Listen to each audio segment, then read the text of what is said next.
Bismillahirrahmanirrahim. Assalamualaikum warahmatullahi wabarakatuh. Selamat datang di presentasi saya kali ini yang berjudul Perbandingan Pembentukan Makna Jamak Bahasa Indonesia dan Bahasa Arab, Analisis Kontrastif, yang disajikan oleh Sofia Nur Hasanah dan Imam Baihaqi.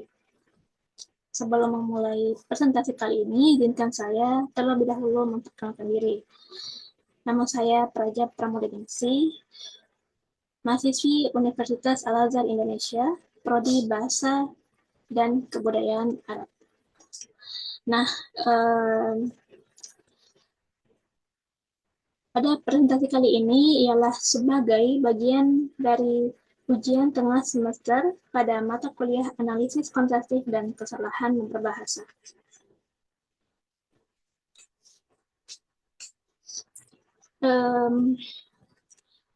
Pendahuluan, di sini kita akan mengamati cara pembentukan makna jamak dalam bahasa Indonesia dan bahasa Arab dengan pendekatan analisis perbandingan. Jadi pada artikelnya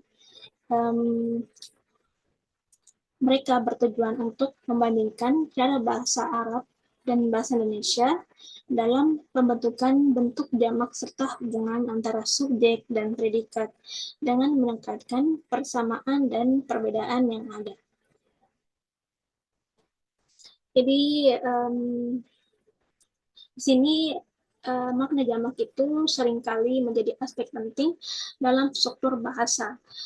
Nah, jadi kita akan membandingkan bagaimana bahasa Arab dan bahasa Indonesia membentuk makna jamak dan bagaimana struktur ini berpengaruh terhadap hubungan subjek dan predikat dalam kalimat. Baiklah, pada slide ini kita akan fokus pada pembentukan kata jamak bahasa Arab dan bahasa Indonesia. Nah, yang awalnya ini ada bahasa Arab. Di sini bahasa Arab itu menggunakan perubahan internal, penambahan afiks, contohnya un dan in, serta pengaruh dari kasus, raf, nasab, dan jar.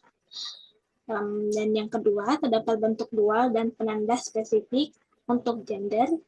Ketiga, kata benda jamak untuk laki-laki biasanya mengandung akhiran seperti un.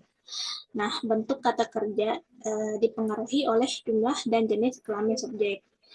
Nah, kita lihat di bawah, ini ada contohnya. Kata tunggal yang awalnya menjadi kitab jika diubah ke jamak menjadi kutubun. Di sini menggunakan perubahan internal. Adapun contoh lainnya seperti kata tunggal rojulun jika diubah ke jamak menjadi rijalun. Nah, adapun juga penambahan akhiran seperti misalnya kita memakai un dari kata huwa yaktubu jika diubah ke jamak menjadi hum yaktubu. Nah, yang mana akhirannya itu ada kata un. Dan yang kedua di sini ada pembentukan jamak dalam bahasa Indonesia. Berbeda dengan bahasa Arab, bahasa Indonesia ini membentuk jamak secara lebih sederhana. Nah, di sini kita dapat lihat khususnya dengan memakai kata dan bilangan jamak dari leksikal. Lalu kata ganti sebagian besar ada dalam bentuk jamak tanpa tanda, memanfaatkan daya duplikasi untuk memberikan penekanan. Nah, contohnya itu dari buku menjadi buku-buku. Di sini dia ada kata pengulangan. Lalu tak ada perbedaan berdasarkan jenis kelamin atau bentuk ganda. Dan yang terakhir itu bentuk dari kata kerjanya itu tetap sama, meskipun subjeknya berubah jumlahnya. Nah, ada contoh. Di sini bentuk tunggalnya itu buku, dalam bentuk jamak menjadi buku-buku atau sejumlah buku. Adapun contoh yang sama seperti anak bermain di taman. Nah, ini contoh untuk kata tunggalnya. Jika diubah ke kata jamaknya menjadi anak-anak bermain di taman. Nah, dapat kita cermati bahwa kata bermain di sini tidak berubah. Nah, jadi pada contoh tersebut, kita dapat lihat bahwa kata kerjanya itu tetap sama, meskipun subjeknya berubah jumlahnya.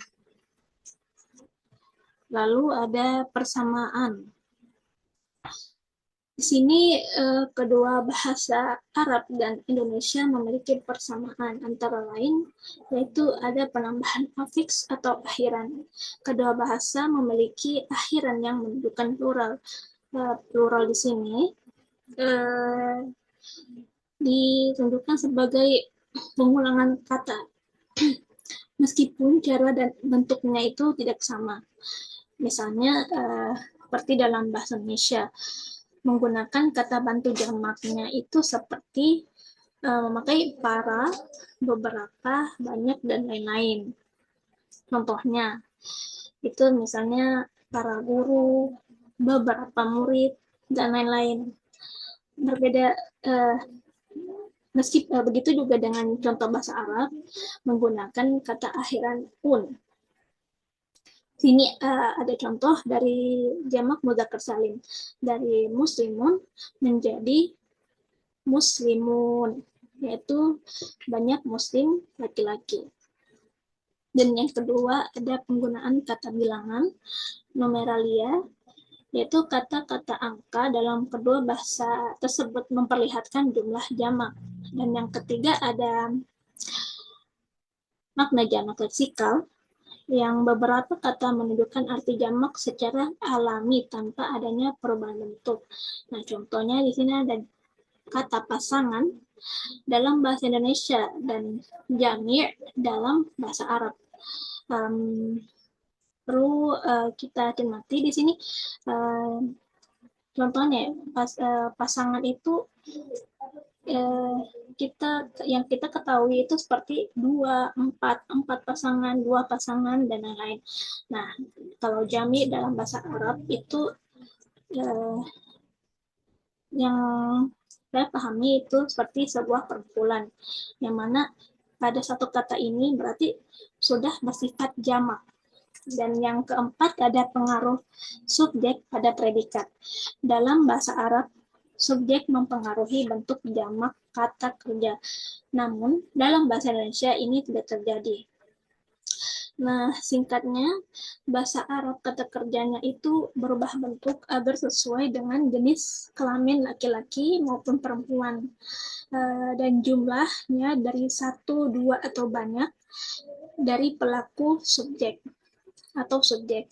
Nah, dari bahasa Indonesia sendiri itu kata kerjanya biasanya tetap sama meskipun pelakunya itu laki-laki maupun perempuan, ataupun jumlahnya 1 atau banyak. Nah, contoh sederhana dalam bahasa Arab seperti di sini dari akalal waladu menjadi akalal al-auladu.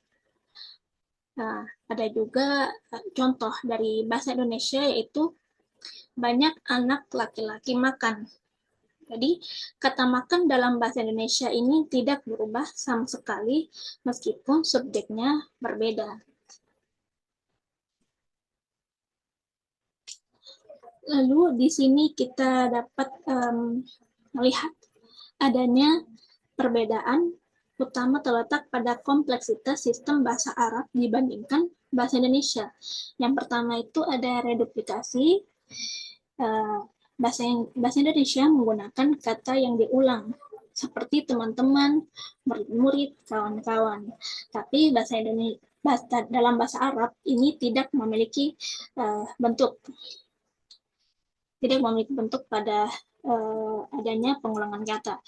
Nah, yang kedua ada modifikasi internal, yaitu bahasa Arab mengubah cara huruf ditulis dalam kata untuk membentuk jamak. Misalnya di sini ada amalun menjadi amalun.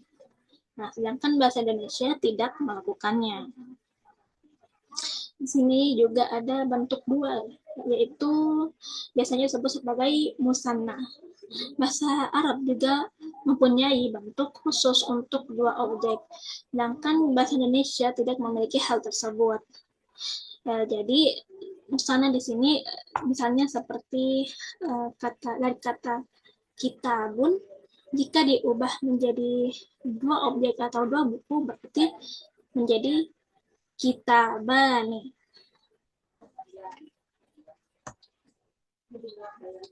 Nah, yang keempat, ada perbedaan gender, di mana bahasa Arab ini membedakan kata berdasarkan jenis kelamin, termasuk dalam bentuk jamaknya, tetapi bahasa Indonesia tidak. Yang kelima, ada kasus, raf, nasab, dan jar. Bahasa Arab mengenal kasus yang mempengaruhi bentuk jamak, sedangkan bahasa Indonesia tidak. Seperti pada kasus ini secara jelas mempengaruhi akhiran dari bentuk jamak dalam bahasa Arab, terutama pada jamak mudzakkar salim dan jamak muannats salim. Perubahan akhiran ini menunjukkan fungsi gramatikal kata dalam kalimat. Perlu diingat bahwa jamak taksir atau plural yang tak beraturan memiliki pola perubahan tonal yang berbeda dan tidak mengikuti aturan akhiran yang konsisten seperti kedua jenis jamak teratur ini. Dan yang keenam itu ada pengaruh subjek pada predikat. Dalam bahasa Arab, bentuk jamak pada kata kerja dipengaruhi oleh subjek. Dalam bahasa Indonesia tidak. Jadi kalau dalam bahasa Arab itu kata kerjanya wajib berubah bentuk agar sesuai dengan jenis kelamin dan jumlah pelakunya atau sebagai subjek. Namun bahasa Indonesia kata kerjanya itu tidak berubah bentuk meskipun pelakunya laki-laki ataupun perempuan atau jumlahnya dari satu atau banyak. Nah, di slide ini kita dapat melihat relasi subjek dan predikat. Yang mana dalam bahasa Arab variasi kata kerjanya itu ditentukan oleh jumlah dan gender subjek yang berpengaruh pada cara kata kerja yang dikonjugasikan. Sementara itu dalam bahasa Indonesia bentuk kata kerjanya itu tetap sama, tidak peduli jumlah ataupun gender subjek. Sini contohnya seperti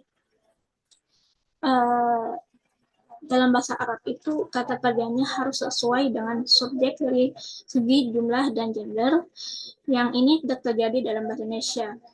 Misalnya seperti dari huwa, dhahab, yang artinya dia laki-laki pergi. Nah,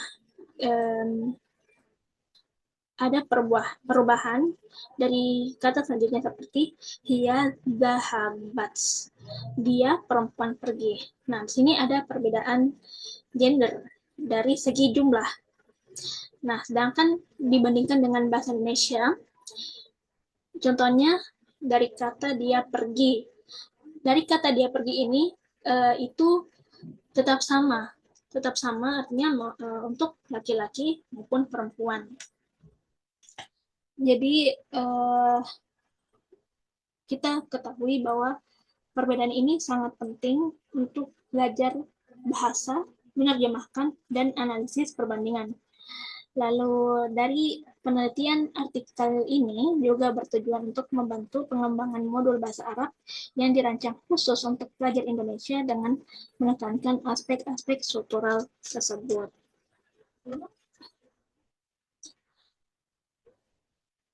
Jadi kesimpulannya bahwa Hasanah dan Baihaqi ini telah mengidentifikasi bentuk dan penggunaan tanda jamak dalam bahasa Arab dan bahasa Indonesia, serta mengungkap persamaan dan perbedaannya pada morfologi dan sintaksis.